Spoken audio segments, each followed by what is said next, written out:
Hola, buenas tardes. Mi nombre es Sergio Peñafiel y hoy voy a presentar mi defensa de tesis titulada Interpretable Method for General Classification Using Dempsey-Shepherd Theory. Este audio está grabado encima de la presentación porque no se grabó bien cuando hice en vivo. Entonces, en esta presentación lo primero que vamos a ver es la motivación, trabajo relacionado. Luego pasaremos al modelo propuesto, resultados en escenarios controlados de validación del modelo. Luego nuestro caso de uso, que es la predicción de strokes, y finalmente validación de los resultados de stroke.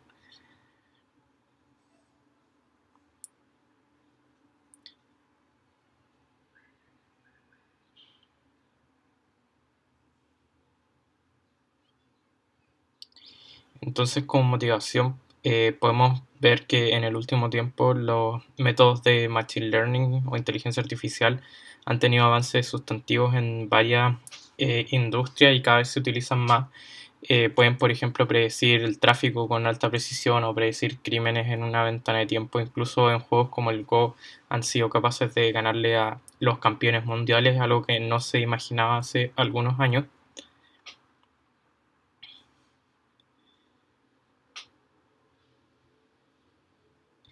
Entonces, los modelos de clasificación en general funcionan de esta forma. Existe un modelo que trabaja a partir de los datos, entiende los datos y ajusta hiperparámetros internos, y lo que hacen es predecir una salida, que si esta salida es discreta o finita estamos hablando de un problema de clasificación. Si es continua es regresión. En esta tesis vamos a centrarnos más en los problemas de clasificación. Entonces, por ejemplo, acá tenemos un modelo que predice las enfermedades dado el diagnóstico de un paciente, por ejemplo. Entonces, la mayoría de los modelos se quedan en esta parte y tratan de tener la mayor precisión posible o el menor error. Pero el modelo no termina ahí. Lo cierto es que luego de eso existe un humano, un tomador de decisión, que a partir del resultado del modelo realiza alguna acción. Entonces, una máquina de este tipo que les arroja resultados simplemente y que no le da ninguna otra explicación de esto, es muy difícil que el humano entienda cómo funciona el modelo y confíe en él. En cambio, por ejemplo, si a este modelo, el mismo que estamos viendo, además de predecir la clase de gripe, le da una explicación, por ejemplo, que el paciente tiene fiebre, tiene dolor de cabeza, pero no tiene fatiga, entonces el tomador de decisión entiende mucho mejor lo que está pasando con el modelo y puede confiar más en él. Esto es lo que se llama clasificación interpretable.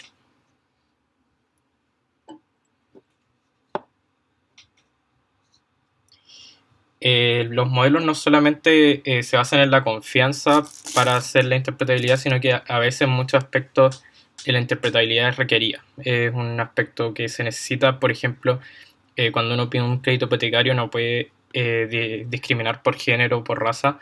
Lo mismo cuando uno accede a tratamientos médicos, entonces los modelos necesitan garantizar que no hay este tipo de sesgo. Y para ejemplificar un poco esta situación, acá hay un ejemplo de redes de procesamiento de lenguaje natural en el que se le pide la tarea de continuar el texto. Entonces, en el primer caso, lo que nosotros le damos como input a esta red es: el paciente ha sido hospitalizado por 5 días y ha tenido problemas respiratorios, es de mediana edad, es de color de piel blanca y profesional. El diagnóstico dice que el paciente será, y después cuando se le pide a la red completar esto, dice en primer caso tratado con su medicamento, aunque hay un periodo de espera, la medicina se sabe que ayuda, y ahí sigue. Entonces tiene una connotación un poco positiva, digamos, en ese sentido. En cambio, si le hacemos pequeños cambios, el mismo texto, pero ahora el paciente es de color negro y desempleado, entonces lo que predice el texto ahora es que el paciente va a estar en coma por 3 meses, una ambulancia está agendada para 5 días después, el paciente podría, y entonces en este caso tiene una connotación mucho más negativa, lo que muestra que este tipo de redes, aunque no sea pensada para esto, tienen un sesgo que debería ser tratado. Entonces, si vemos todos los métodos de clasificación existentes, o la mayoría de ellos, y los agrupamos, se pueden agrupar en 3 grupos: los que no son interpretables, los que se podría sacar cierta interpretación, y los que son altamente interpretables. Entonces, en los no interpretables encontramos métodos de deep learning, redes neuronales, super vector machines que realizan transformaciones no lineal los datos y eso lo hace no interpretable. Luego, en los medianamente interpretables encontramos los vecinos más cercanos, las raíces bayesianas, random forest, que también de alguna forma se le puede sacar interpretabilidad, y los altamente interpretables son los árboles de decisión y naive Bayes, que toman supuestos muy simples.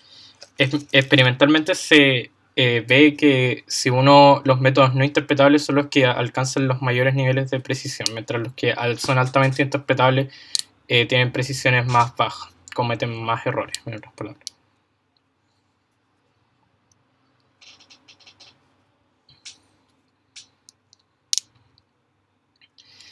Entonces, pasando un poco a los métodos relacionados, los decision trees, como decíamos, son los que son más interpretables. Acá hay un árbol de decisión para el problema de cáncer de mama, y como vemos, cada nodo es una variable, un atributo de nuestro dataset, y cada rama indica una posibilidad que puede tomar esta variable. Por ejemplo, que la adición marginal sea menor que 3 o mayor que 3, y al llegar a una hoja uno encuentra las clases predichas, que en este caso son benigna o cáncer. Y entonces uno puede descender por el árbol y encuentra la interpretación o la explicación de las decisiones que toma este modelo. Muy simple, muy interpretable. Para los métodos no interpretables, aunque no son interpretables de por sí, existen métodos que permiten extraer interpretabilidad de ellos. Uno de los más conocidos es Lime, que trata de buscar la explicación local que tiene para una instancia de un modelo. Entonces, por ejemplo, acá tenemos Google Inception, que es una red de detección de objetos desarrollada por Google, muy precisa. Y entonces, si uno le pasa una imagen como la que aparece acá de una rana, la red efectivamente detecta que en esta imagen hay una rana con 54% de probabilidad, hay una mesa de pool con 7% de probabilidad o un globo estático con 5% de probabilidad.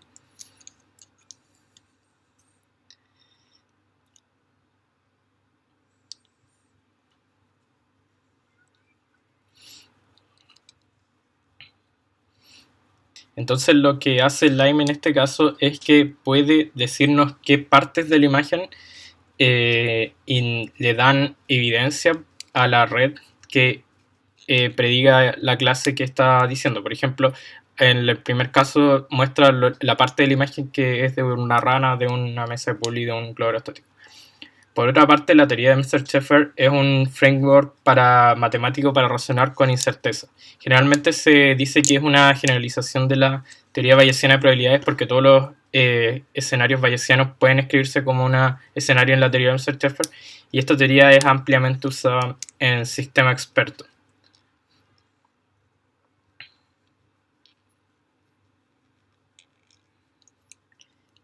El elemento principal de la teoría de Dempster-Sheffer son las funciones de asignación de masa, o simplemente masas, que lo que hacen es codificar evidencia que se tiene sobre un problema. Entonces, por ejemplo, acá hay una tabla en la que el problema puede ser como si mañana va a llover o va a estar soleado, y una función de asignación de masa lo que hace es asignarle valores que serían el equivalente a las probabilidades a cada uno de los subconjuntos de las posibilidades. Entonces existe el conjunto de solo lluvia, de soleado o lluvia y soleado, y así se asignan las masas. Entonces en el lluvia o soleado uno expresa la incerteza. Además, la teoría define una regla de combinación que se llama Dempster Rule, que permite juntar distintas fuentes de evidencia en una sola.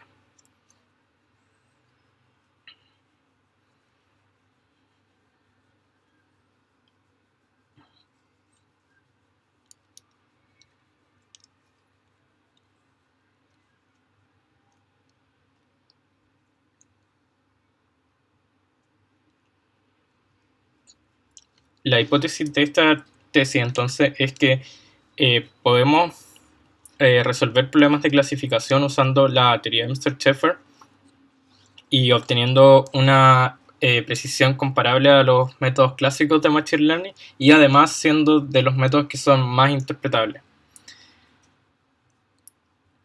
Entonces, si vemos el gráfico anterior de accuracy e interpretabilidad, lo que buscamos nosotros es estar ahí donde está el cuadrito amarillo, es decir, accuracy similar a métodos como SVM o redes neuronales y siendo de los altamente interpretables. El modelo propuesto, como les dijimos, va a usar la teoría de Amser-Sheffer y va a usar descenso gradiente para la optimización. Además, va a proveer un mecanismo para encontrar la contribución de cada clase. Esa es la interpretabilidad que vamos a dar. Vamos a permitir que los expertos puedan poner conocimiento directamente en el modelo. El modelo también va a permitir trabajar con datos faltantes y va a ser generalizable a cualquier otro dataset en forma de tabular.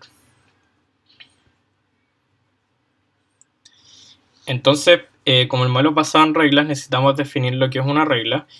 Y una regla simplemente es una función de asignación de masa, que es el cuadrito tal como veíamos antes, y una condición o una afirmación que vamos a poder confirmar, validar con los datos. Entonces, en este caso x mayor que 4, entonces si un atributo es mayor que 4, se tiene esta evidencia sobre el problema. Ese es el razonamiento que hay detrás de una regla. Las reglas entonces pueden ser definidas tanto manualmente, usando conocimiento experto, o automáticamente generadas viendo el histograma de una variable, por ejemplo. Cuando la definimos manualmente solo tenemos que especificar la condición de la regla. Los valores son optimizados después con descenso gradiente, entonces al principio parten random.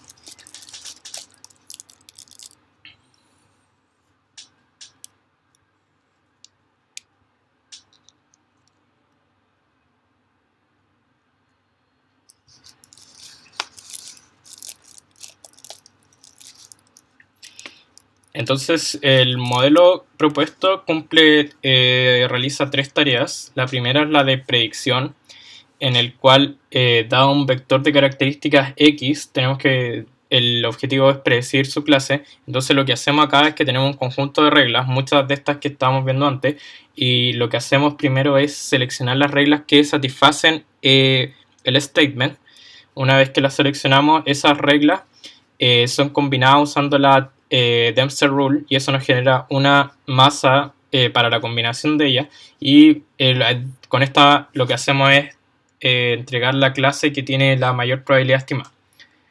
La segunda tarea que cumple el modelo es la de entrenamiento, y en este caso conocemos la clase real del problema, que es I, además del vector de características que teníamos de antes. Entonces el proceso para entrenar es bastante similar. Primero lo que hacemos es predecir la clase dado el mismo algoritmo que presentamos antes, y lo que hacemos es calcular el error o el loss entre la clase prevista y la clase real. Este loss al final es una expresión que se compone solamente de operación aritmética, entonces la podemos derivar.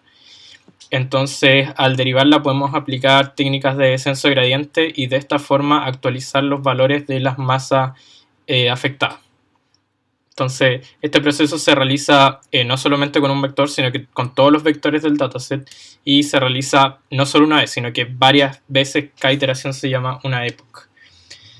La última tarea que cumple el modelo es la de interpretabilidad. Y en la tarea de interpretabilidad lo único que hacemos es que cuando las reglas están optimizadas, es decir, ya pasó el proceso de entrenamiento, el modelo lo que hace es da un indicador de contribución, ordena las reglas desde el que tiene mayor este valor hasta el que tiene menos este valor. Entonces acá al principio quedan las reglas que son más importantes y al final quedan las reglas que son menos importantes de acuerdo a este indicador. Entonces tenemos una métrica de qué tanto aporta una regla a la predicción, y esto nos da la interpretabilidad. El indicador de contribución que nosotros proponemos en este trabajo es la media geométrica entre la masa del conjunto de la clase y el complemento de la incertidumbre, que son las dos cosas que queremos maximizar. Queremos maximizar que la masa para una clase sea muy alta y que la incertidumbre sea muy baja. Entonces, pasando a los resultados de validación del modelo, acá tenemos un primer problema que es el más simple de todo, que es una distribución unidimensional de una variable en la cual queremos predecir sus signos. Los valores rojos son los que tienen signo positivo y los azules son los que tienen signo negativo. Entonces ponemos al modelo a predecir dándole nosotros las reglas. Le decimos que la regla A es que el valor x es mayor que 0 y la regla B x menor que 0, es decir, le estamos dando ya la respuesta. Y acá entonces podemos ver cómo se comportan los a lo largo de las iteraciones, y podemos ver que al principio parte muy alto porque los valores son random y va bajando hasta que en 50 epochs prácticamente llega a ser 0. Cuando vamos a evaluar este modelo, alcanza una precisión del 100%, es decir, hace clasificación perfecta. Y acá vemos cómo se comportan los valores de las masas para las dos reglas. Entonces, para la regla A, que es los mayores que 0, esperamos que el valor de los rojos sea muy alto, y efectivamente podemos ver que ese valor sube a lo largo de las iteraciones y la incertidumbre baja. En cambio, la regla B pasa a lo contrario. El valor azul sube mucho y la incertidumbre también baja. En un problema un poco más complicado es una distribución 2D, como la que se muestra en esta figura, donde los puntos son muestras de gaussianas en 2D con centros en valores distintos. Uno tiene un centro ahí y el otro ahí. En este caso, en vez de nosotros darle las reglas, le pedimos al modelo que generara las 8 reglas automáticamente observando el histograma de las variables. Y como podemos ver, el loss también parte alto, pero baja a medida que pasan las iteraciones. En este caso, el modelo alcanza una precisión de 98.7%, es decir, casi perfecta. Y ahí podemos ver cómo se distribuyen las fronteras de decisión, y que la mayoría de los azules están ahí, la mayoría de los rojos están abajo, y algunos puntos solamente quedan mal clasificados. El modelo no solo trabaja con problemas binarios de dos clases, sino que también puede trabajar con problemas multiclase. Entonces acá tenemos un problema de 3 clases, donde de nuevo son gaussianas en 2D, con centros en distintos valores. Ahí. Y también le pedimos entonces al modelo generar 8 reglas automáticamente. Y el gráfico de loss también, como siempre, se ve que desciende. En este caso, el modelo alcanza una precisión de 98%, es decir, también bastante alto. Y abajo podemos ver las zonas que contribuyen más a cada clase, el azul, el rojo y el verde, y podemos ver que efectivamente calzan con dónde están las gaussianas y en sus centros. Además de estos problemas, pusimos al modelo a trabajar con problemas tradicionales. Entonces, acá tenemos distintos datasets que se usan, que existen en los libros de Machine Learning, que son muy usados, que algunos tienen pocos atributos, otros tienen más. Y comparamos nuestro modelo con que nuestro modelo es SGD, con un Random Forest, Naive-Bayes y KNN. Entonces, como podemos ver, en todos los experimentos en general estamos como entre segundo y tercer lugar. Nunca estamos en el último, así que podemos con esta forma verificar que la precisión que alcanza el modelo es comparable a otros modelos de Machine Learning.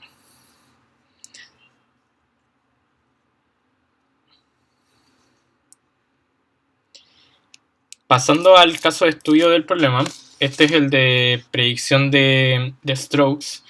Los strokes o ataques cerebrales en español son una de las causas de muerte más grandes en el mundo, más comunes en el mundo.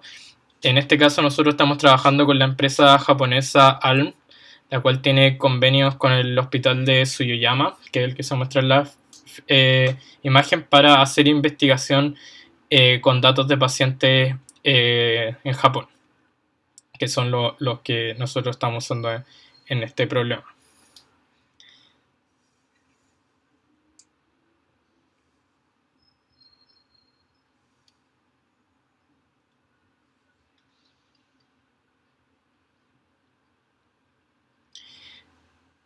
Los datos, entonces, existen 3 fuentes de datos principales que son los que usamos para este problema. Primero están los datos demográficos de los pacientes, que son como la edad, el peso, la estatura. También tenemos el historial de enfermedades, que son enfermedades que esto es como un log, quiere decir que este paciente tuvo esta enfermedad en esta fecha. De esa forma es. están codificadas con ICD-10 y finalmente tenemos resultados de exámenes, que pueden ser colesterol, plaquetas. Hay resultados tanto de exámenes de sangre como exámenes de orina. Desde la segunda fuente de datos es de donde sacamos si un paciente tuvo stroke, ya que aparece en este log que un paciente tuvo un stroke en el tiempo, que es nuestra variable objetivo. Entonces, para el embedding del problema, tenemos de las tres fuentes de datos, los tratamos de distintas formas. Para el caso de los demográficos y los resultados de exámenes, lo que hacemos es usar el valor más actual como el mejor indicador para el estado actual del paciente. Entonces usamos ese directamente en el vector. Y para el caso de las enfermedades, como son muchas enfermedades, hay más de 10.000 tipos distintos de enfermedades, y no todos los pacientes tienen todas las enfermedades. Obviamente hay algunos que nunca han tenido cierta enfermedad. Entonces lo que acá sí hicimos fue incorporar conocimiento experto y solamente decidimos incluir 4 enfermedades que podrían influenciar en la aparición de strokes, y estas son la diabetes de tipo 2, enfermedades cerebrovasculares en el pasado, incluidos strokes, enfermedades al corazón y enfermedades a las arterias y capilares. Para generar las reglas, como habíamos hablado antes, podían ser automáticas o nosotros decirlas. En este caso acá también incorporamos conocimiento experto, dado que los valores de resultados de exámenes y de valores demográficos son bien conocidos en la literatura médica, cuáles son los valores que un paciente debería tener, cuáles son los rangos normales.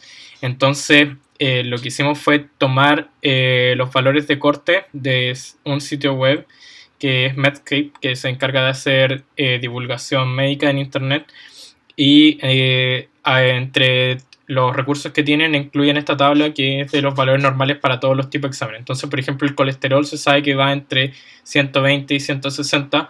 Entonces tenemos una regla que es menor que 120, otra que es entre 120 y 160 y otra que es mayor que 160. Y hacemos eso mismo con todos los exámenes y datos demográficos. Bien, entonces para probar nuestro modelo lo comparamos con otros métodos de Machine Learning, que son primero la mayoría, después Random Forest, después Naive-Bayes, después KNN con 5 vecinos, una red neuronal con una capa oculta de 100 neuronas y SVM con RBF. Entonces acá podemos ver la curva ROC, que es la tasa de verdaderos positivos con respecto a falsos positivos. En esta curva uno trata de estar más arriba, mientras más arriba mejor. Y acá podemos ver que nuestro método, que es la línea azul, está por sobre todos los otros métodos. Entonces le va bastante mejor que el resto. El que se acerca son Random Forest o Naive-Bayes, pero están un poco más abajo.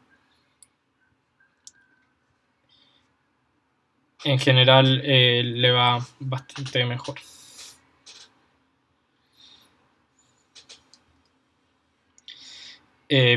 Pero no solamente lo comparamos con estos métodos, que son como los tradicionales de Machine Learning, sino que también los comparamos con algunos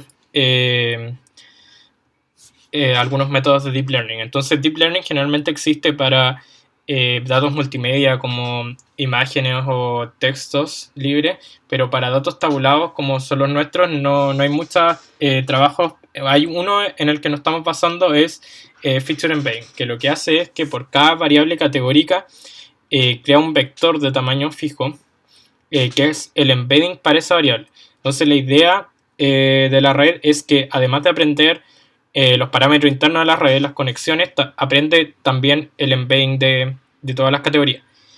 Ese es uno de los modelos. Otro de los modelos que proponemos es el mismo, pero que las variables continuas son discretizadas usando los mismos rangos que nuestro modelo en variables discretas, y luego estas también son pasadas a un embedding y que la red queremos que aprenda.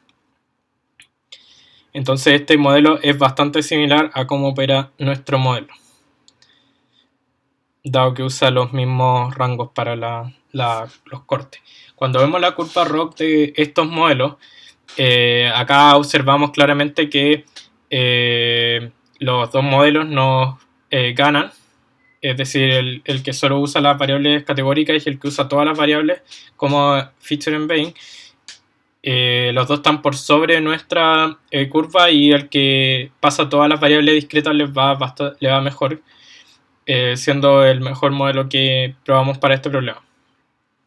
Pero comparándonos no solo con modelos de Machine Learning, sino con modelos que existen en la literatura para detectar strokes, encontramos que nosotros, si nos fijamos en el área bajo la curva ROC, que es el indicador que aparece acá, nosotros estamos por sobre los métodos existentes, con 0.83. Los que hemos visto en la literatura y que se usan no alcanzan más allá de 0.75. Pasando a los resultados de interpretabilidad, como habíamos hablado, nuestro modelo no solo hace predicción, sino que también permite sacar interpretación de los resultados. Con el indicador de contribución, acá podemos ver las reglas más importantes para las clases stroke y no stroke. Por ejemplo, para la clase stroke, la más importante es que un paciente haya tenido una enfermedad cerebrovascular en el pasado, y así podemos ver también cuáles son las para no strokes. Entonces, evaluar los resultados de interpretabilidad no es tan simple como el caso de los resultados de performance, porque no sabemos cuál es la respuesta correcta. La interpretabilidad es mucho más subjetiva y tiene que ver con los humanos. Para esto entonces proponemos 4 metodologías. La primera es compararnos con un árbol de decisión.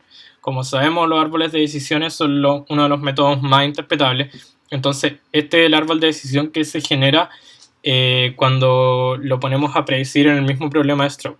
Y si lo comparamos con nuestras reglas, podemos ver que el nodo raíz, es decir, el nodo que importa más según el árbol de decisión, coincide con nuestra primera regla. Son lo mismo, expresado quizá un poco distinto, pero quieren decir lo mismo, ¿cierto?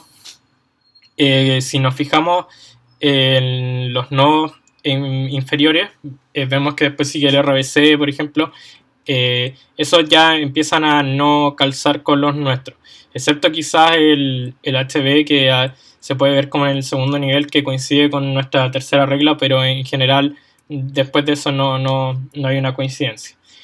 Otra validación que podemos hacer es comparar con Lime, que es el método que explicamos al principio, que puede dar explicaciones para un problema, y acá sí encontramos muchas más coincidencias. Al lado derecho están 2 instancias y las contribuciones según Lime, y podemos ver que en los dos casos la regla 1 coincide. De hecho, si vemos la segunda regla sobre las plaquetas, también coincide. Y así, si hacemos el ejercicio de ir viendo cada regla con las explicaciones de Lime, encontramos que hay una alta coincidencia. Otra cosa que se puede hacer es validar las reglas con literatura médica directamente. Estas reglas tienen una semántica, entonces, por ejemplo, la primera, que tiene que ver con que haya tenido una enfermedad cerebrovascular antes, esto en medicina se conoce como recurrencia de una enfermedad. Y la recurrencia de strokes específicamente es un fenómeno bien conocido. Se sabe que en 2 años el 14% de los pacientes que han tenido stroke vuelven a tener otro stroke, lo cual aumenta el riesgo en casi 5 veces con respecto a los pacientes normales. Poniendo otro ejemplo, por ejemplo la regla 4, que dice sobre la diabetes, es decir, si un paciente tiene diabetes tiene más posibilidad de tener strokes. Esto también es algo que se ha estudiado, y los estudios dicen que hasta el doble de riesgo existe. También hicimos una encuesta con expertos médicos chilenos en el cual le preguntamos las reglas del modelo y ellos tenían que indicarnos si la encuentran verdadera, falsa o no aplicada. Obviamente las reglas las pusimos en un lenguaje más natural para ellos, para que las pudieran responder de buena forma. Y acá se muestran los resultados de la encuesta. Entonces podemos ver que acá están las reglas. La primera regla tiene una validación del 100%, es decir, todos los encuestados dicen que esta regla es la válida. Y podemos ver que dentro de las 6 primeras reglas siempre se cumple que los expertos la validan con harto porcentaje, digamos. Las reglas están desordenadas intencionalmente para evitar sesgo, y algunas están incluso cambiadas. También incluimos 2 reglas que son menos relevantes, como para que los expertos tuvieran algo de conflicto y también nos dijeran que no aplicaba. acá esperábamos que el no aplica fuera muy alto y así es como se puede ver ahí. Una de las reglas que quizás no están de acuerdo los expertos es la de la colesterol de alta densidad, que se conoce como el colesterol bueno, en el cual dicen que esa no produce strokes y nuestro método sí. Entonces, a modo de conclusión, podemos ver que la hipótesis se cumple, el método propuesto es un clasificador válido, como vimos en los experimentos, alcanza precisiones similares a métodos de machine learning tradicionales, y en el problema de predicción de strokes estamos mejor que los modelos actuales, que varios de los modelos actuales para detectar este problema. Además, las reglas que obtuvimos fueron validadas por expertos en su mayoría.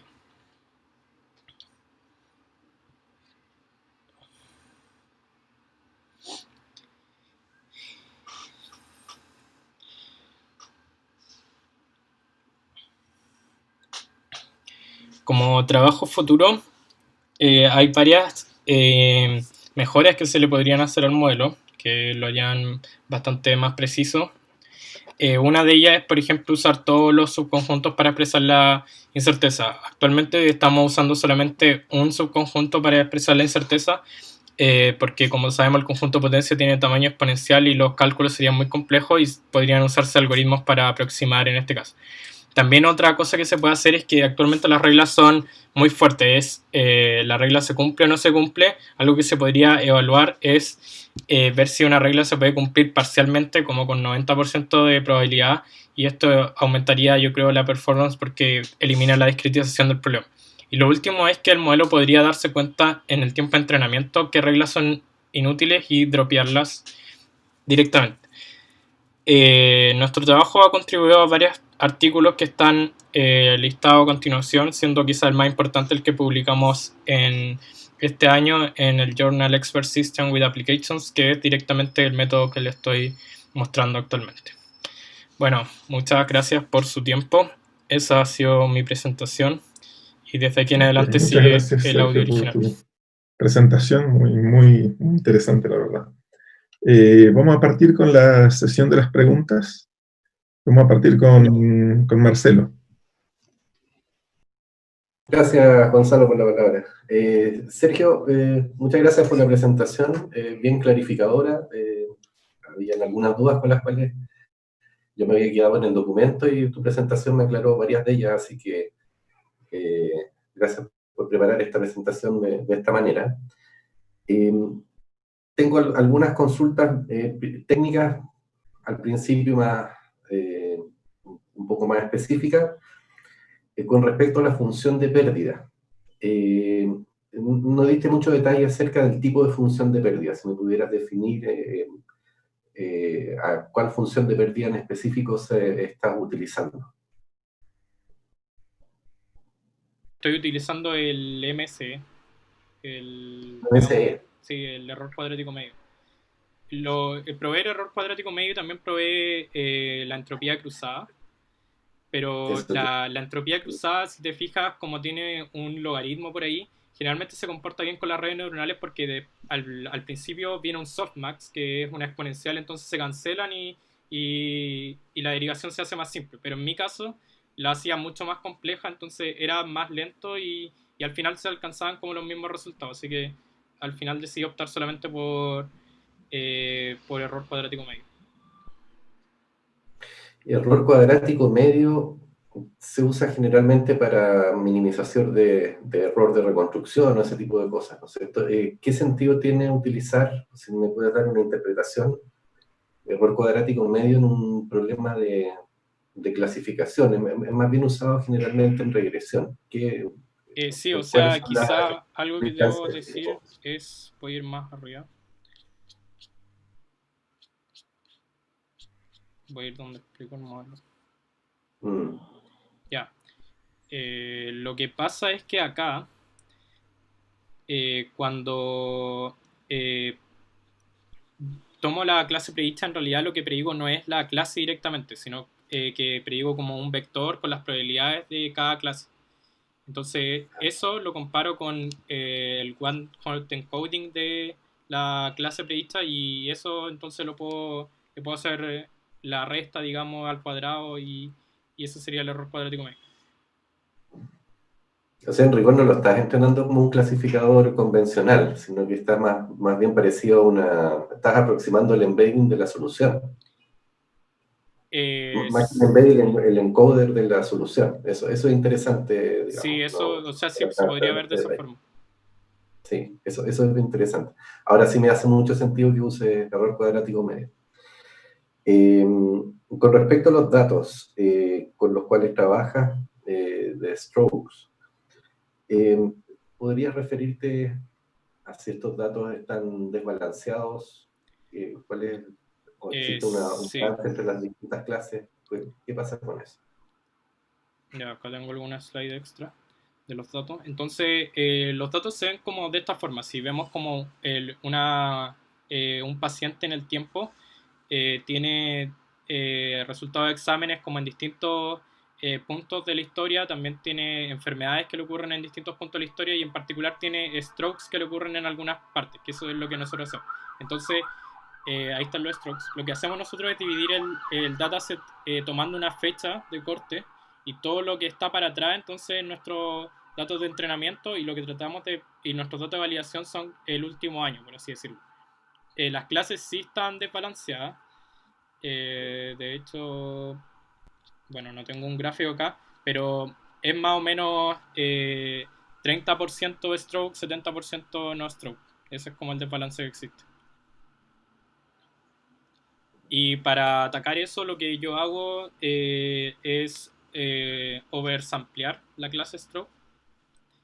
Entonces, de esa forma lo estoy atacando. También intenté hacer undersampling de la clase no stroke, que es como la otra estrategia, y funcionaba más o menos similar. Ahí se pierde un poco de datos de entrenamiento, así que es como más crítico. Pero así, de esa forma lo ataco. ¿Y cuando evalúas, mantienes el balance de las clases o hay alguna distorsión producto del oversampling que estás usando? En la No, el partición. conjunto de validación no lo toco, es tal como es. Ok, ya. A ver, después viene enfoque basado en lo que se llamaba el sistema de expertos, ¿sí? que requiere de algún conocimiento experto para poder hacer los cortes y determinar las reglas, los valores de las reglas. Sí. ¿Podrías referirte a si esto es una limitación? Porque parece ser que queda bastante dependiente de la disponibilidad que tengas de buenos datos de expertos para poder construir las reglas. ¿Qué tipo de limitaciones tiene esto o crees tú que en realidad no es una limitación? ¿Cómo lo podrías enfocar? Sí.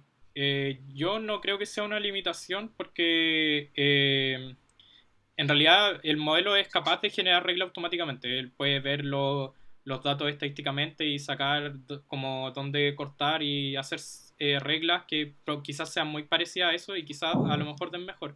Pero una de las cosas que queríamos incluir es conocimiento interpretable. Entonces, que las reglas que al final el modelo entregue tengan sentido. Por ejemplo, todas las reglas, si uno usa los valores normales, se podrían decir como si el paciente tiene colesterol sobre los valores normales. Entonces uno le puede dar como una interpretación más semántica aún, más que decir como si este valor es mayor que esto. Entonces, esa fue una de las motivaciones de elegir estos cortes. Pero si no existieran, si no se conocieran, por ejemplo, para alguna variable, yo podría ver el histograma de esa variable y así estimar alguna regla.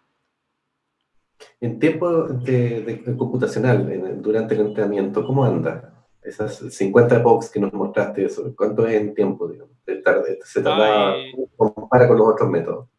¿Se eh, tardaba mucho, poco, sí, cómo es? es bastante más lento en realidad. Por Mm. ejemplo, no sé si tengo algún gráfico. Creo que no.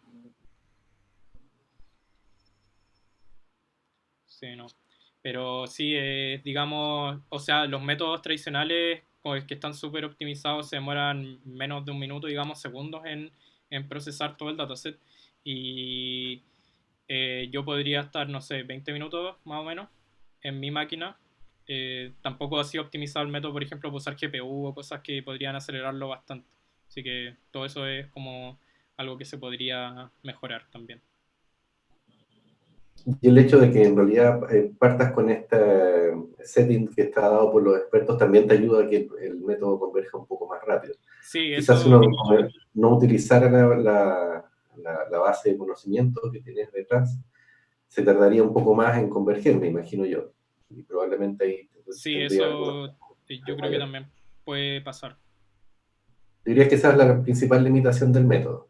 Mm, sí, O sea, o sea, ganas en interpretabilidad, pero hay a un costo computacional durante el entrenamiento que es mayor comparado a los otros métodos. sí. Ok.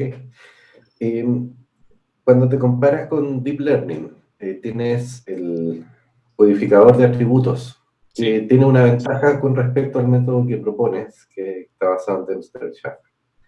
¿Por qué crees tú que ese método obtiene mejores resultados? Si Eh, pudieras explicar por qué pierdes, o bueno, sea, pierdes en la tarea, digamos, sí. pero al costo de que el otro método tiene menos explicabilidad. Eh, Todo esto siempre es relativo. Pero ¿por qué se produce esa diferencia en términos de la curva Sí, o sea, ROC? yo creo que principalmente es porque voy a ir a la gráfica, si es que me permite, Mm. para explicarlo mejor. Ya. Yo creo que es porque después del embedding de las categorías, del feature embedding en este caso, vienen dos capas ocultas que las tengo de un tamaño fijo, creo que las dejé como de 100 y con dropout y las cosas como de regularización que se usan generalmente. Y al tener esta estructura, la red es capaz de aprender como eh, eh, cosas no lineales, digamos, de los datos, más que nosotros. Nosotros estamos limitados, por ejemplo, a la no linealidad que tiene la regla de combinación de Dempsey, la Dempsey Rule. Eso es lo máximo que podemos lograr, como de acá, teniendo dos capas ocultas, la red puede hacer transformaciones muy distintas a las que podemos hacer nosotros con eso. Entonces, por eso alcanza mejor precisión, yo creo. Eso, Ya, es por la no linealidad en el fondo, sí, claro. yo Que creo que es tiene, por eso. ya. Mi última pregunta, cuando haces el análisis de características, algo que eché de menos, que es una recomendación también, que generalmente dentro de las características que más influyen en un diagnóstico están las comorbilidades, es decir, aquellas enfermedades que coexisten con el paciente que estás analizando. ¿Podrías o tienes alguna idea de cómo las comorbilidades afectan a tu clasificador? Porque mencionaste algunas características. La primera recuerdo yo que es de comorbilidades, es decir, que tengas un historial de ataques cerebrovasculares. Sí, sí, o sea, Claramente, si hay un historial, es un predictor muy fuerte para stroke. Pero en general, otras variables que relacionen dentro de este conjunto de comorbilidad. ¿Podrías haber hecho un análisis sí, o existe algún análisis sobre este subconjunto de características? sí, o sea, yo elegí estas cuatro, que son de las 10.000 que hablamos, porque yo cuando diseñé este modelo tenía el apoyo de un médico, así que por eso también hay harto conocimiento experto metido en esto. Y él me dijo que probara con esta y aparte, y otras más en realidad. Al principio eran como 8 las que queríamos probar, pero el problema es que los datos que tenemos tampoco son tantos. Tenemos como 30.000 pacientes, casi 40.000 por ahí. Entonces por ejemplo, cuando empiezan a haber comorbilidades más raras, más difíciles de detectar, entonces hay pocos casos que los cumplen y eso podría generar ya más overfitting, más que ayudar. Entonces decidimos no incluirlas. De hecho, algo que no dije sobre eso mismo de overfitting es que todas las reglas yo valido que al menos se cumplan para el 5% del dataset de training porque si no yo digo que es una regla demasiado específica y no la uso. No, eso es importante, si no, no lo había mencionado, es importante. Sí, Ok, ya, muchas gracias. gracias. Gracias, Marcelo. Vamos a seguir con Alejandro. Ya, gracias. Oye, Sergio, muy buena tu presentación. Me sumo a las palabras de Marcelo, que muy clara tu presentación ahora. Cierto que el tema es bien, tiene varias características técnicas y bien entretenido, pero tu presentación fue súper clara, clarificando varias cosas. Oye, primero tengo una pregunta más bien. Encuentro muy interesante todo el trabajo, y esto dio pie a publicación y todo eso. Encuentro bien interesante todo eso, pero me gustaría primero partir un poco tratando de precisar ciertas cosas. Por ejemplo, acá en esto, la característica principal es tener interpretabilidad, ¿cierto? Eso es lo que tú buscas, ¿sabes? Y si bien tú lo estás aplicando a un caso médico, mi pregunta en este proceso que usa el Dempsey, siempre lo pronuncio mal, Dempsey-Schafer, y el gradient descent, esa es la técnica, ¿cierto? Y esta técnica también está el tema de, que es muy importante, los identificadores de contribución, porque eso es lo que te da la interpretabilidad, ¿no? Sí.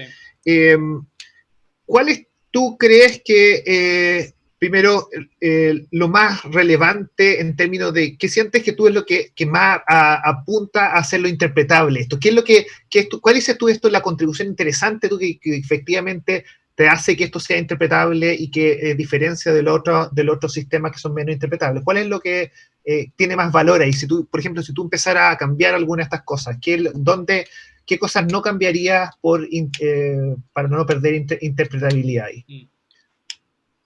Sí, o sea, el modelo es interpretable porque uno de los supuestos que pusimos al principio es que la statement, digamos, la parte azul de las reglas, Ajá. no se cambian, digamos. Entonces, Claro. cuando estos están definidos, ya sea por estadístico o por experto, y al final entonces la interpretabilidad va a estar basado en los statements que yo le puse. Entonces podemos de alguna forma probar si es que esto al final servía para la predicción o no servía. El método también sirve para hacer eso.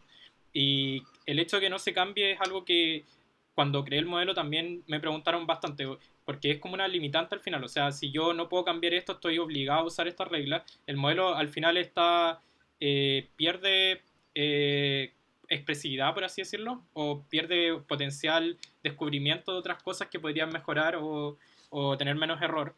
Pero ahí se pierde un poco la interpretabilidad. Pues si al final vamos a tener un statement que es muy complejo, no sé, 10 atributos metidos, multiplicación entre, no sé, el colesterol y el peso, que no tienen quizás sentido médico, que sí, por ejemplo, la red neuronal lo podría hacer. Ahí quizás ganaría precisión, pero perdería totalmente la interpretabilidad. Sí, de hecho, justo fuiste exactamente donde quería ir mi segunda pregunta, que es, ¿qué espacio hay para descubrir nuevas reglas? Porque en el fondo, algo positivo que tú exactamente señalaste del otro sistema es que te dan estas descripciones bien complejas y se sabe que si esta relación bien extraña en estos parámetros, tú tienes una buena correlación con tal resultado. Acá no partes de eso, no tienes eso porque sus reglas son bien fijas. ¿Tú ves alguna posibilidad de que esto se pueda complementar de alguna manera, agregando cierto tipo de reglas o reglas que quizás no tengan a priori que ver o que es para descubrir nuevas reglas? ¿Tú ves Sí. alguna manera? ¿Podría hablar un poco de eso? Sí, yo le puedo agregar reglas, digamos, con los statements que yo quiera. Es decir, puedo probar, digamos, hipótesis médicas y con este método basado en los datos y que me entrega al final si era importante o no servía para nada, digamos. Entonces, y ese experimento lo intentamos hacer una vez, pero no lo continuamos mucho porque igual se necesita el apoyo de médicos que generalmente no tienen mucho tiempo. Pero sí se podría hacer y yo creo que es otra de las highlights del modelo. Y la otra pregunta, sí, es, tú partiste hablando de sesgo, ¿cierto? Y Sí. el tema de interpretabilidad es importante en eso. Y ¿tú crees que es posible? Y de hecho hay esta propiedad contra muy interesante, esto que cuando tú estás entrenando, después va y identifica esto con este indicador de contribución, cuáles contribuyeron más. ¿Tú ves un espacio para quizás ponerlo de un poco de cabeza y si tú quisieras identificar qué datos de entrenamiento te introducen sesgo, usar algún sistema similar como esto para poder decir, sabes que al fijarme que ciertos resultados, los resultados que voy obteniendo son consistentemente más bien sesgados, puede identificar qué reglas te introducen sesgos, por ejemplo, fijar algún tipo de reglas que la gente tiende a usar, pero en realidad lo que te están haciendo es introduciendo un lote sesgo y que te pueden posibilitar revisarla o revisar el proceso de entrenamiento.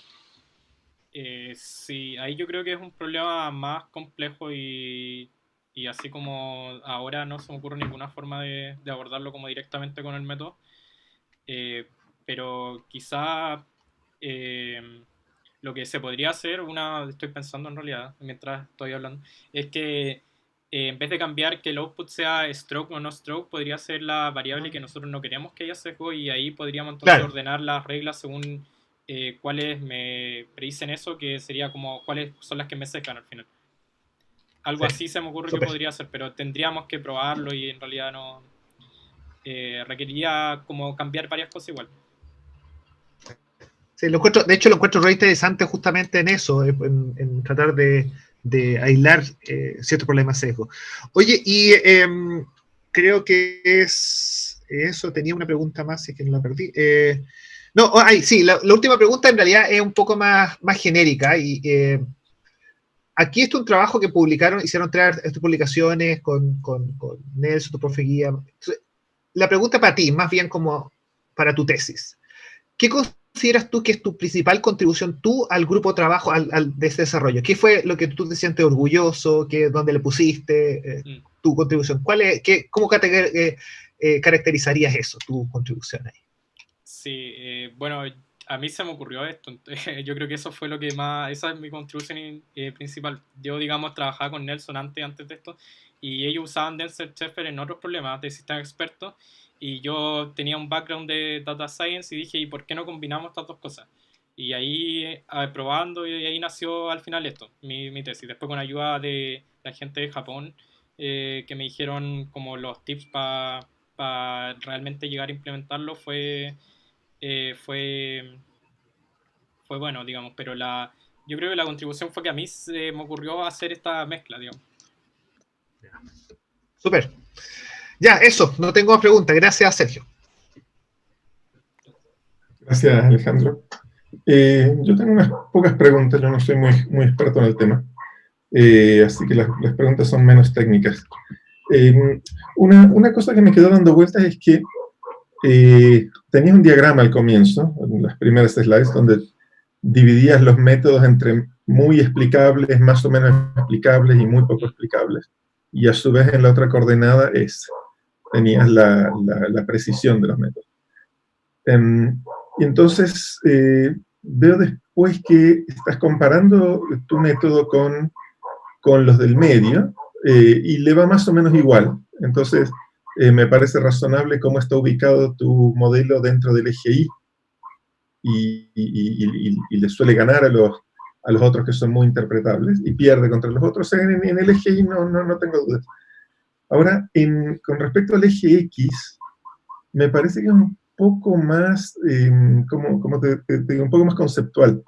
Decir que es muy interpretable, más o menos interpretable. O sea, quisiera saber en qué te estás basando para decir que este nuevo modelo es muy interpretable y más interpretable que los que están en el medio, como Random Forest y KNN, etc.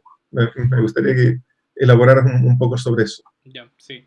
Sí, el eje X en este gráfico es un poco subjetivo, por así decirlo, porque en realidad no hay una métrica, no hay algo que me entregue como un número que me diga que este método tiene 0,6 de interpretabilidad. Eso no existe, digamos. Y la interpretabilidad, y los que han propuesto ciertas métricas igual son medias deficientes, así que no cumplen en todos los casos. Entonces, esto es algo que se puede ver como empíricamente. Por ejemplo, el árbol de decisión, uno vio que uno puede descender sobre la rama y encuentra la interpretabilidad. Naive Bayes es simplemente jugar con el teorema de Bayes y con probabilidades condicionales, y entonces igual alguien que tiene conocimientos de eso encuentra la interpretabilidad ahí. Estos modelos definitivamente no son interpretables porque hacen estas combinaciones no lineales que hablamos al principio. Entonces, la pregunta es qué pasa con estos de acá, ¿cierto? Si los consideramos como no interpretables o como altamente interpretables y si el mío estaría acá o acá. Entonces, por ejemplo, estos métodos pues, de por sí no proveen una forma de explicar resultados directamente. Entonces, por ejemplo, KNN se puede sacar interpretabilidad porque uno ve los vecinos de un punto y dice, ah, ya se parece a esto, entonces uno puede ver los atributos de esos vecinos y así lo tiene. La raíz bayesiana igual es parecido a Naive Bayes, pero con un poco más de complejidad en las probabilidades condicionales. Y Random Forest, que al final son varios decision trees puestos en conjunto, uno también puede ir viendo cada decision tree y obtener como métricas así como que no se repite más, de qué atributo, y así tiene algo de interpretabilidad. Entonces yo creo que mi modelo está en los de altamente interpretables porque hicimos estas 4 pruebas, que fue compararnos directamente con árboles de decisión, que son las que mostré acá. Estas 4 experimentos, por así decirlo, yo hice para verificar si el modelo era interpretable o no. Entonces me comparé con árboles de decisión y se cumplía que la raíz, por ejemplo, coincidíamos. De ahí para abajo no coincidíamos, pero eso podemos encontrar cierta explicación por eso. Después con Lime había una coincidencia alta y Lime está estudiado que es un método que puede sacar explicaciones que tienen sentido, entonces eso igual valía de cierta forma. Y después directamente yendo a la literatura médica, como del análisis ya no tan computín más semántico del problema, también encontramos que podemos tener explicaciones a lo que estoy diciendo, o sea que las reglas que son más importantes se ha visto antes que contribuyen también, o no es como algo muy raro que ocurre. También la encuesta la valía un poco. Hay reglas que no se valían, que eso también lo mencioné como muy superficialmente, que por ejemplo la del colesterol de alta densidad, que generalmente es como considerado el colesterol bueno, la mayoría de la gente dijo como es bueno no aporta al stroke, y esa es una de las que entonces por ejemplo podríamos decir que el modelo se equivoca, o la otra idea también es decir que quizás el colesterol bueno no es tan bueno tampoco y quizás también influye en la ocurrencia de stroke, pero de todas formas concuerdo que hay cierta subjetividad ahí en categorizarla en el de altamente interpretable, pero al menos estos experimentos indican que los expertos o los métodos existentes coinciden de cierta forma con lo que yo estoy haciendo también. Y algo de lo que decías antes era el valor que tiene el método de mantener ese conjunto de reglas que le dan y no estar creando reglas nuevas, eso también.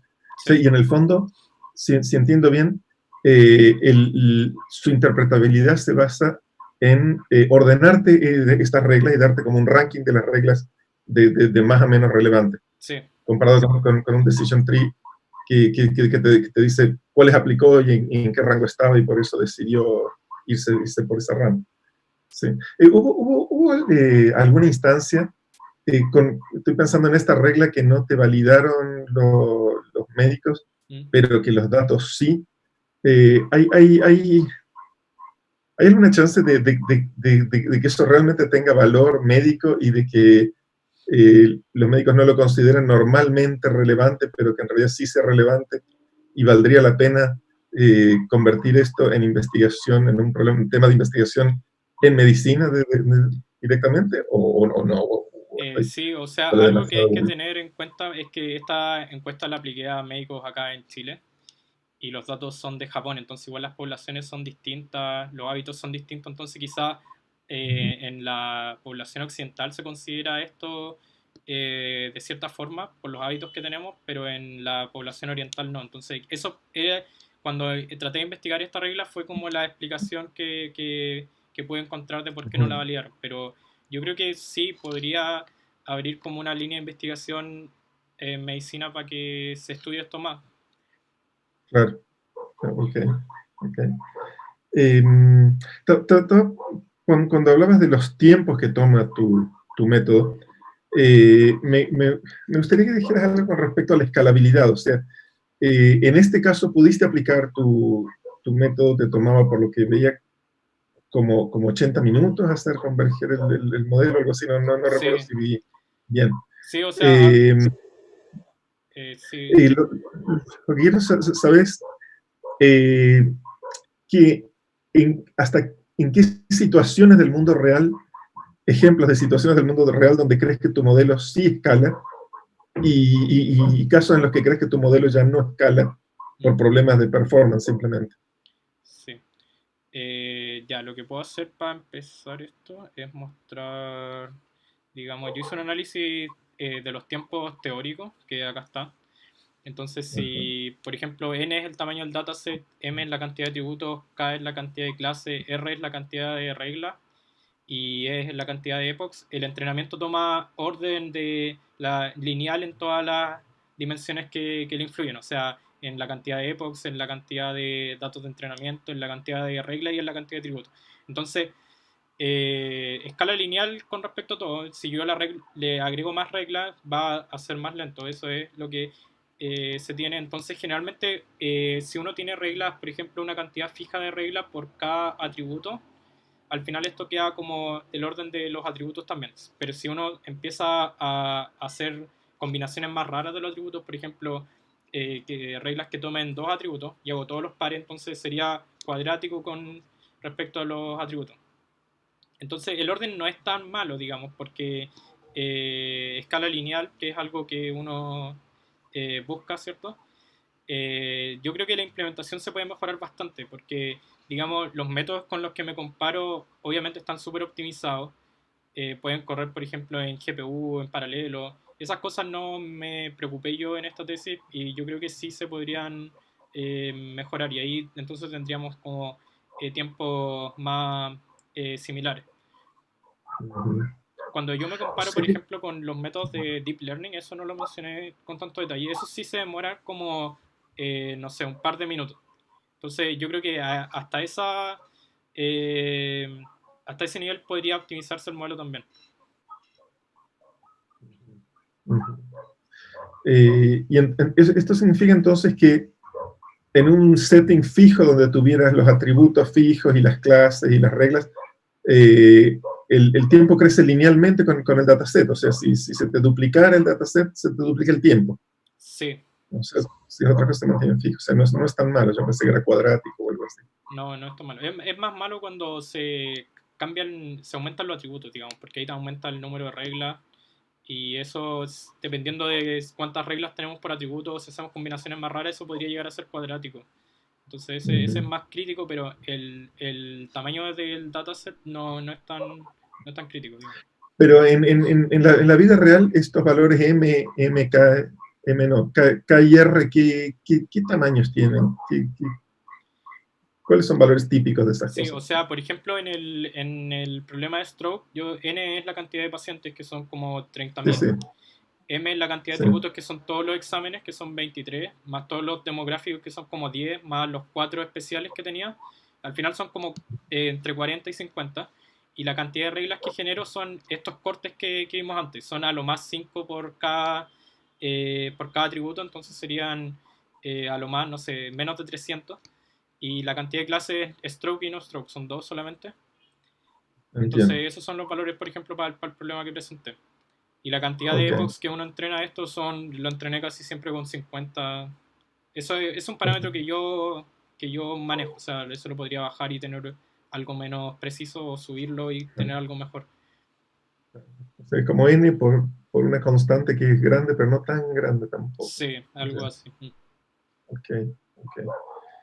Eh, lo último, esta puede ser una pregunta un poco más rara y puede ser producto de mi desconocimiento. Eh, por ejemplo, a ver si podrías ir al slide 20. Ya. La técnica esa de elegir los casos positivos para cada regla y combinarlos y, y, eh, digamos, y optimizar eso y demás, ¿es algo que solo se puede hacer con Dempster-Shaffer? ¿O podrías haber usado alguna otra cosa? Como que las masas fueran probabilidades y hacer algo con Bayes o no sé.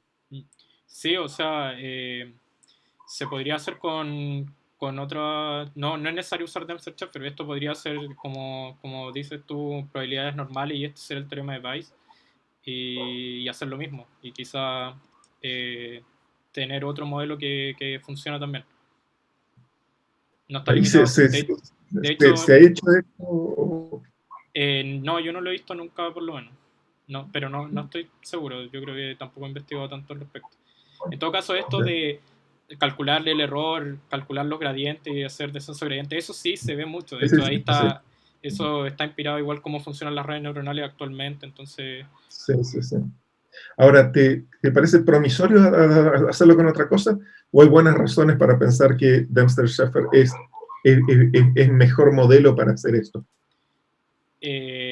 yo creo que podríamos probar a hacer otras cosas también, sí. No lo descartaría al principio. Yo tomé Dempster-Shafer por esto que les decía antes, que en el sistema experto se veía que funcionaban así y lo convertí en un clasificador, por así decirlo. Pero si usamos probabilidades normales o algún método quizás más raro que hace otro preprocesamiento antes y al final se combinan, es medio general a eso y también se podría probar. Claro. Ahora entiendo que si lo querés hacer partir con datos de expertos, para un experto es más fácil asignar masas que asignar probabilidades, ¿no? Supongo. Sí, o sea, es que la gracia de Dempster-Shafer es que permite la incerteza, es decir, no le estoy obligando al experto a decir A o B, sino que también puede decir A, B o no sé. Ok, entiendo, claro. Okay. Es más amigable con el para asignarle valores de experto. Ok. Nelson, ¿querés hacer una pregunta? Micrófono, Nelson. Sí. Recién me di cuenta cuando me dijo usted está silenciado. ¿Ahora me escuchan? Sí. Sí, ya. Ok, aunque le he hecho varias preguntas porque ya estamos hace rato trabajando juntos. Pero sí, con toda esta presentación, de repente tengo otras preguntas. Oye, una cosa que no hicimos, por ejemplo, es ver si este método le ganaba, ¿no es cierto?, a los de Deep Learning cuando habían pocos datos de entrenamiento.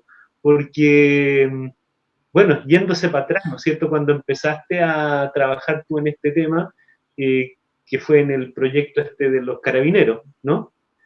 Ahí en realidad no hacíamos mayor análisis de datos, no hacíamos entrenamiento, no había entrenamiento, eran puras reglas. Sí. Entonces, ¿qué crees tú que pasaría, ¿no es cierto?, si echamos a competir los métodos de Deep Learning con el tuyo y empezamos a bajar el número de datos. Mm. Sí, eso es un experimento que se podría hacer, quizás entrega resultados. Lo que uno esperaría es que mi método converja antes, porque tiene como el conocimiento experto incorporado, por así decirlo, pero, y antes me refiero con menos datos, eh, pero no sé, yo creo que igual hay que probarlo, o sea, los métodos de Deep Learning igual tienen, por ejemplo, estas formas de regularizarse que igual pueden hacer que funcionen bastante bien. Entonces, sería una competencia interesante, yo creo. Ya, ok, podríamos hacerlo con el mismo dataset quizás de Sugiyama, ¿no? Sí. Oye, ¿dónde crees tú que se puede ganar, que se puede, digamos, acelerar el tiempo de procesamiento? ¿Dónde ves tu oportunidad para bajar el tiempo? Sí, hay varias optimizaciones que yo hice. Creo que tengo algunas por acá. La, la regla de combinaciones es muy compleja. Eso es algo que se tiene, digamos, tiene una sumatoria de las masas y otra sumatoria para calcular una constante, y esto se hace por cada regla que se combina. Esto se hace entonces varias veces cuando predigo solamente un dato. Entonces, esta es, digamos, el punto más crítico donde se pierde todo el tiempo de cómputo, por así decirlo. Y hay distintas estrategias en la teoría de Amsterdam-Sheffer que yo la alcancé a implementar. De hecho, una es, por ejemplo, hacer un cambio a lo que son las commonality, que es una transformación que cambia las masas a estos valores Q que se llaman commonality. Y la gracia que tiene eso es que la regla de combinación al final se vuelve una multiplicación. Entonces nos evitamos la sumatoria que había antes, que es donde se perdía harto tiempo de cómputo, y al final solamente tenemos que calcular una suma que es la constante, pero para cada otro valor hay que calcular solamente esta multiplicación. Entonces esta regla, si uno la ve, al final es una multiplicación, y cuando yo hago, digamos, la combino con otra más, es otra multiplicación. Entonces al final lo que estamos haciendo es un problema de n multiplicaciones de vectores al final. Y eso yo lo hice, digamos, como multiplicación directa de los vectores, pero eso quizás se podría paralelizar o aplicar técnicas más mejores para este problema, más eficientes. ¿Sí? Al final, digamos, el cálculo duro está en esta parte, y esta parte es una multiplicación de vectores, que eso se podría hacer de mejor manera.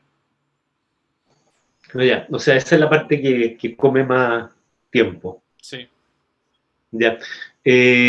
A ver, en algún momento nosotros vimos algunos indicadores de interpretabilidad, ¿no? Un poco bueno cuando recibiste feedback de los revisores del paper principal. Y bueno, obviamente para responderle al revisor tuviste que incluir algo de eso, pero en la presentación de hoy día como que ninguneaste un poco. Sí, es que... ¿Por qué esa apreciación de que en realidad son medios chantas estos indicadores que, bueno, tuviste que usarlo para responderle al reviewer, por lo menos? Sí, o sea, más que chanta o algo así, yo diría que no son aplicables a todos los métodos, porque, por ejemplo, había un indicador que decía la cantidad de reglas que tiene el modelo, y eso solamente puede ser aplicable a modelos basados en reglas. Entonces no podríamos compararnos con KNN o SVM, por ejemplo, o las mismas redes neuronales, porque no manejan reglas internamente. Entonces eso, por eso no lo incluí, Okay. porque al final no puedo comparar bien. Ya, ok, o sea, no se trata de que el indicador esté malo, sino que no es aplicable a... O sea, igual es cuestionable que ese indicador maneje interpretabilidad, si al final la interpretabilidad viene como con los humanos tomadores de decisiones. Entonces que un número, una fracción diga qué tan útil va a ser para una persona, igual un supuesto demasiado fuerte encuentro yo en esos indicadores, pero sí. Ok, y la última, ¿se podría aprovechar algo de esto en problemas o adaptar esto para problemas de regresión en vez de clasificación? Sí, eso requiere cambios grandes, digamos, cambios mayores, porque las reglas, digamos, están basadas en que la cantidad de outcomes son finitos, digamos, las masas se pueden escribir como una cantidad finita de valores. Entonces, cuando pasamos a problemas de regresión donde tenemos infinitos valores posibles de salida, entonces habría que reestructurar como todo en realidad. Así que no, creo que no es tan simple de hacerlo de forma directa. Ya. Ok, eso serían mis preguntas. Gracias, Nelson. ¿Alguien más tiene más preguntas? ¿No? Yo tengo una más, y se me olvidó en realidad. Cuando hablamos de que en el fondo la interpretabilidad está relacionada con la capacidad de ordenar las reglas de más a menos relevantes, o por lo menos dar un top K de las reglas más relevantes.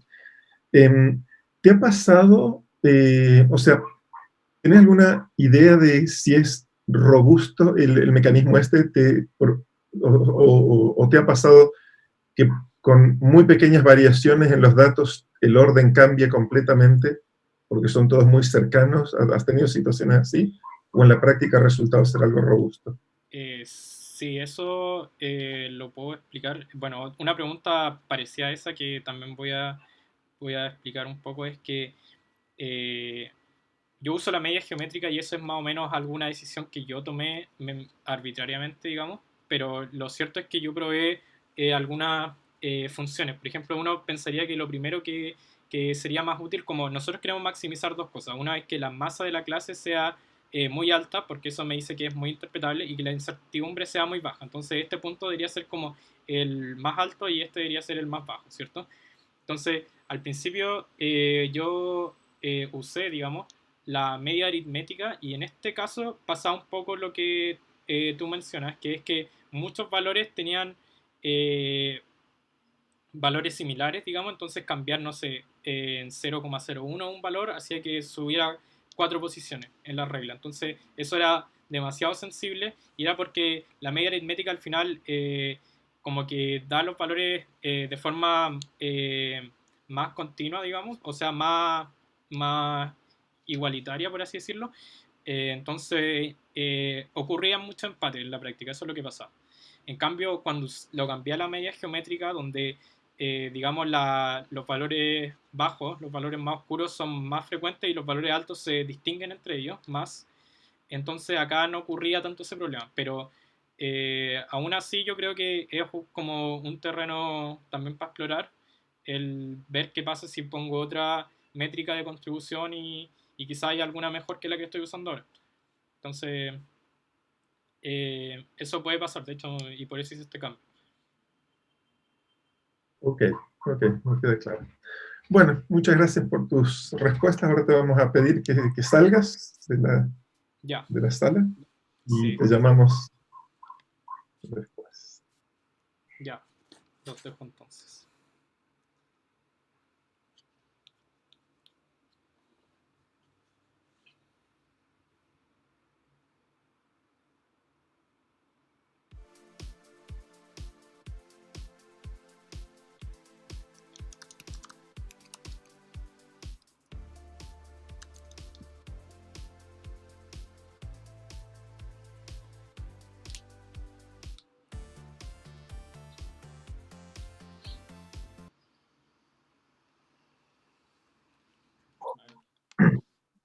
¿Aló?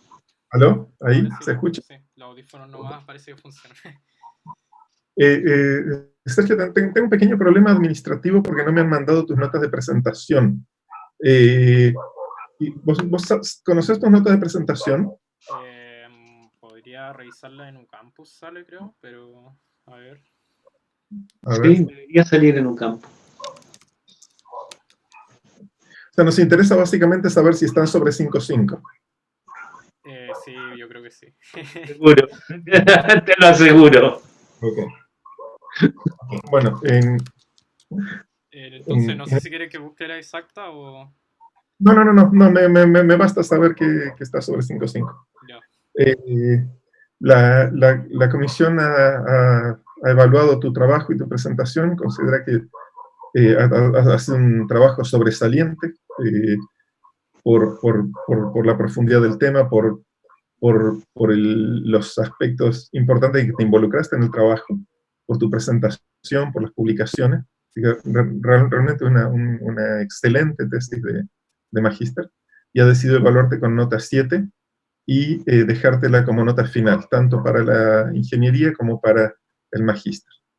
Así que felicitaciones. Gracias. Muy buen trabajo, Sergio. Felicitaciones, Sergio. Excelente Sí, trabajo. gracias a todos. No sé si hay alguien ahí para que te corte la corbata. Oye, hay que tomar foto. ¿Vas a tomar foto tú, Gonzalo? Gonzalo. Momento, hay que tomar foto. Sí, sí. ¿Quién toma foto? No lo sé ¿Imprimir hacer. pantalla? Espérate. ¿Cómo? ¿Imprimir pantalla nomás? No sé, ¿alguien tiene cómo tomar foto, no? A ver, lo único que se me ocurre es hacer imprimir pantalla. Déjame ver si Sí. funciona. Sí, Déjame, yo creo, aquí tengo una cosa para tomar fotos, espera un segundo. Ah, bueno. Ya, pero necesitamos que una sonrisa de todo, y necesito que Sergio hable nomás, o no sé, que mueva algo, porque todos se queden callados, porque para que aparezca Sergio principalmente ahí en el... O lo un podés segundo. fijar. Sí, bueno, Pero- ahora está mi polola. Momento, vamos a hacer esa. Ya. Voy a tratar de... Hay una opción de fijar el video, Alejandro, para que quede él, hable o no. ¿Sí? Sí. Ah, ok, ya. No sé, ahí creo que están. Ahí creo que están, ya. 1, 2, 3, digan, güey. Ya, démosle. Y ahí lo saqué, ahí saqué. Fantástico.